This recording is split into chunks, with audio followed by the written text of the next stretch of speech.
Hello again, boys and girls. I am here to give you the answers for yesterday's assignment in STAAR Ready, in the purple STAAR Ready book. You were assigned to complete lesson 9, summarizing main idea and details. So remember, a summary is when we make a statement of a few sentences, 2 to 3 sentences, with a passage's main idea or central idea, and then some supporting details, the most important supporting details. So first, you were to read the passage, The Battle of San Jacinto. And I like that in Texas Studies Weekly this week, you also had to read about that battle. So you read the passage on your own, and then you needed to answer the question, what is this passage mainly about? Let's read this passage. Since it's so short, let's read it together. The Battle of San Jacinto. On April 21st, 1836, Sam Houston of Texas led a small group of fighters against Santa Anna's army. The Mexican general had won at the Alamo. He was sure of winning again at San Jacinto. He had no guards watching for an attack. Houston and his men made a surprise attack. They won. This win was important to the United States. It helped shape the country. Mexico lost land it owned.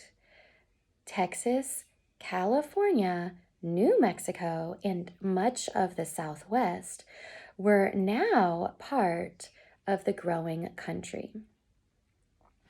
So what is this article mainly about? Does the title, The Battle of San Jacinto, does that give you a clue to what this article is mostly about? And what did Houston's men do in this article? They attacked Santa Anna's army. That's what they did. Who won the battle? Sam Houston and the Texans won this battle. Why was winning this battle important to the United States? By winning this battle, the United States gained land in the Southwest. That's why this battle was so important. So the answer is this article is mainly about, or you could say mostly about, Texas winning the Battle of San Jacinto, which led to the United States getting land in the Southwest. Okay? And then the next passage was called John B. Stetson, Maker of Hats. And it tells you, after you read the passage and answer the question, it tells you the correct answer choice. So again, John B. Stetson, Maker of Hats, there's a clue in the title to what this passage is mostly about. It says, John B. Stetson, 1830 through 1906, learned to make hats from his father. In the 1860s, Stetson went west, and on a camping trip, he made a hat with a huge brim.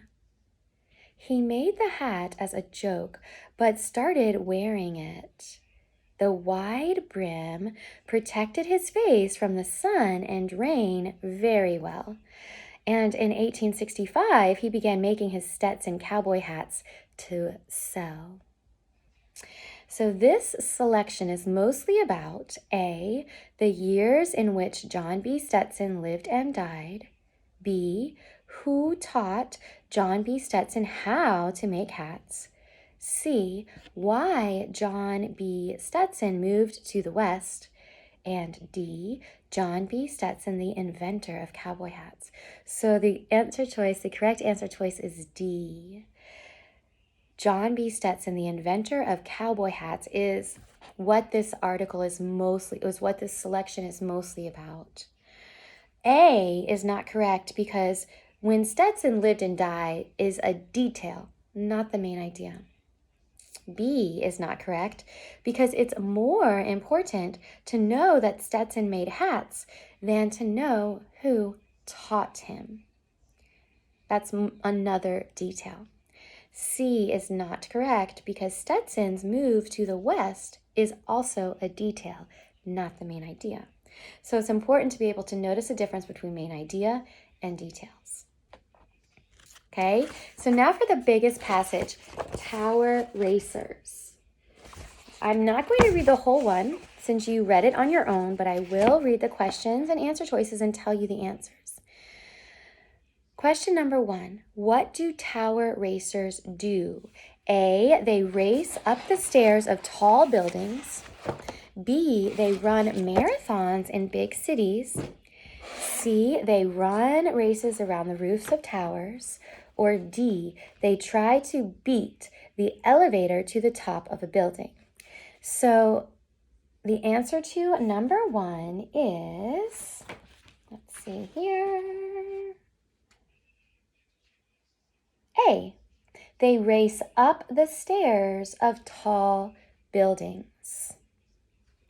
Question, and so you could say, for the supporting details, you could say something like, they're tower racers, and they're getting ready to race to the top of one of the world's most famous skyscrapers.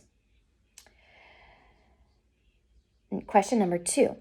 Paragraph 2 is mostly about, so that's asking you the main idea of paragraph 2. A, the history of the Empire State Building. B, how to decide who is the winner of a tower race. C, ways that tower racers train. Or D, a tower race held in the Empire State Building. And the answer to that is D. Paragraph 2 is mostly about D, a tower race held in the Empire State Building. And for supporting details, you could have written, all the details given in the selection are related to a tower race held each year in the Empire State Building. And then question number 3, last question, which of these is an important detail in the selection? A, the runner with the fastest time is the winner. B, the Empire State Building is in New York City. C, a marathon is 26.2 miles long. D, sometimes the race winners are awarded money.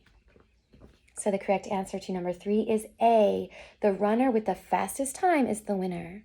And for supporting details, you could have written, the last sentence of paragraph 3 states that the winner of a tower race is the runner with the fastest time. In the paragraph, the writer explained that because stairways would be too crowded with all the runners, the racers go up a few seconds apart. So the correct answer to number 3 is A. So all of them, number 1 was A, number 2 was D, and number 3 was A. All right, scholars, I hope you did a good job. Have a wonderful day. I'm going to check back in with you a little later in the afternoon.